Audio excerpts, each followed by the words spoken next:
Um dos ângulos mais interessantes para se interpretar 2001, Uma Odisseia no Espaço, é a filosofia de Friedrich Nietzsche. Em Assim Falou Zaratustra, nesse livro aqui, Nietzsche fala que o homem precisa ser superado para dar lugar ao além do homem, assim como o macaco deu lugar ao homem.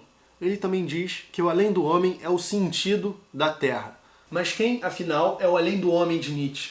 Sabemos que ele não é um pensador sistemático, todos os seus conceitos estão voltados para a afirmação da vida, e ele, como um grande psicólogo da humanidade, diagnosticou a nossa cultura ocidental com o fenômeno do niilismo, né? Da negação da vida, que remete ao final da Grécia Antiga, né? da Grécia de Péricles, com a chegada de Sócrates e Platão, a ideia do conhecimento, da verdade como valor superior, né? Essa vontade de verdade que o Nietzsche vai criticar e que opera, assim como o cristianismo, uma substituição do mundo dos instintos e da vida por um além, pelo nada, né? Que não está em lugar nenhum. Então, ele vai dizer que a nossa cultura, e principalmente a ciência moderna, está contaminada com esse fenômeno do niilismo e da corrupção socrática, né? A corrupção socrática da humanidade, cujo ápice é a ciência moderna, é retratada por Kubrick com a objetividade de sua câmera, que se espelha no comportamento automatizado e frio de seus personagens. Há quem diga que HAL 9000, a inteligência artificial a bordo da espaçonave da missão Júpiter, é o personagem mais humano do filme. O além do homem deve ser, antes de tudo, quem supera o niilismo e instaura valor e sentido para a sua vida. Se você acha que você é o além do homem, provavelmente Nietzsche diria que não, você não é o além do homem. Ele próprio também não se pretendia afirmar como o além do homem. De acordo com ele, pouquíssimas pessoas que já viveram, como por exemplo Goethe ou Napoleão, podem ser comparadas ao além do homem. Ainda assim, ele deve ser uma inspiração para a sua vida. Então é nesse sentido que a gente tem que entender essa frase de que o homem precisa ser superado. Porque apesar dessa nossa tendência de achar que estamos no centro do universo, Nietzsche diria que, na verdade, nós somos uma parte intermediária de um processo que precisa, ainda assim, ser afirmado. Aqui no Zaratustra, logo na primeira parte, o Zaratustra vai pregar para uma multidão, numa praça, o além do homem, né, como uma solução para a morte de Deus, para a queda dos valores transcendentais e para todo esse niilismo exacerbado que a cultura estava vivendo, né? Mas o que acontece é que as pessoas não se interessam pelo além do homem. Eles se interessam mais pelo último homem, que é o seu oposto. O último homem é aquele que vive para os pequenos prazeres, que se resigna, mesmo insatisfeito, para quem a vida não passa de uma peregrinação para o fim de semana, para quem a rotina é apenas tolerável, né? Muitos de nós vivem como o último homem, né? E é importante pensar a respeito disso, né? De acordo com Nietzsche, o além do homem, por mais distante, deveria ser nosso modelo individual. E ele diz o seguinte para o povo: o homem é uma corda estendida entre o animal e o além do homem, que também pode ser traduzido como super-homem. Eu prefiro além do homem para não confundir com o personagem dos quadrinhos, né? Uma corda por sobre um abismo. Um perigoso atravessar, um perigoso estar a caminho, um perigoso olhar para trás, um perigoso arrepiar-se e estacar. O que é grandioso no homem é que ele seja uma ponte e não um fim. O que pode ser amado no homem é que ele seja uma passagem e um ocaso. O filme começa na aurora da humanidade, onde dois grupos de primatas disputam a região de um lago. Um dos grupos se mostra mais forte e dominante. Porém, após o contato com o misterioso monólito retangular que surge na região, um dos macacos do grupo mais fraco utiliza pela primeira vez o pensamento abstrato para obter o que quer. Depois que enxerga uma arma em um pedaço de osso, o símio retorna com seu grupo e assusta seus oponentes dominantes. Há pela primeira vez o que o Nietzsche chama de dominação dos fortes pelos fracos, dos ativos pelos reativos, que separam os fortes de seu potencial. E o casamento entre covardia e razão, instinto que vai domesticar o corpo do homem através dos séculos. Our preliminary findings indicate that your onboard 9000 computer is in error predicting the fault. I say again, in error predicting the fault.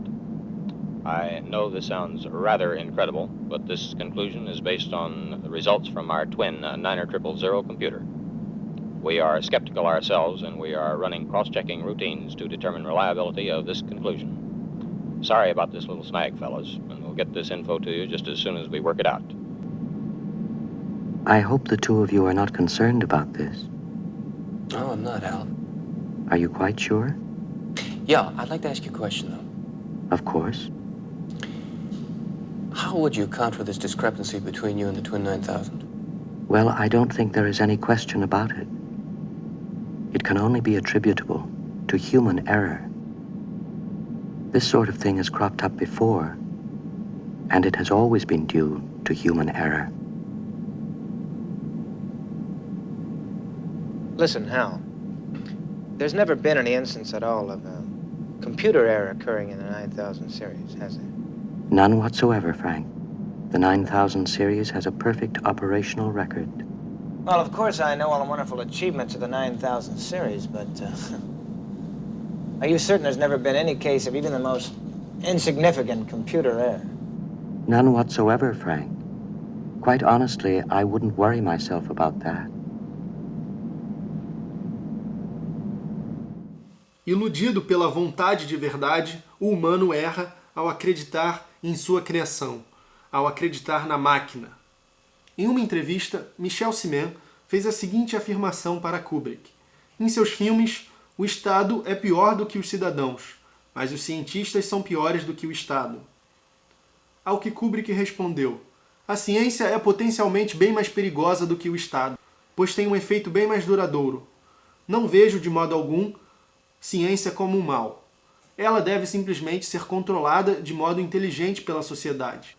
Durante as experiências de Los Alamos para a primeira bomba atômica, um grupo de físicos pensava que haveria uma reação em cadeia a partir da primeira explosão, que destruiria o mundo. Eles achavam naturalmente que seria um erro fazer o teste. Mas outro grupo, mais poderoso, que mais tarde mostrou ter razão, declarou que não haveria reação em cadeia e quis fazer a experiência. Que um grupo de cientistas competentes e responsáveis tenha podido pensar que aquilo levaria à destruição do mundo, e na época certamente não havia maneira de provar que estavam errados, deveria ter sido uma razão suficiente para não fazer o teste.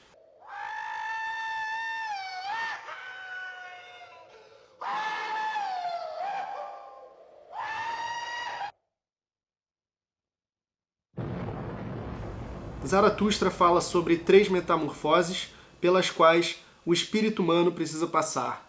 Primeiro vem o camelo, o animal de carga que sustenta cegamente os valores e os mandamentos da antiga moral. Ele simplesmente vai com a onda, né? como uma ovelha mesmo, como um animal que precisa de um pastor.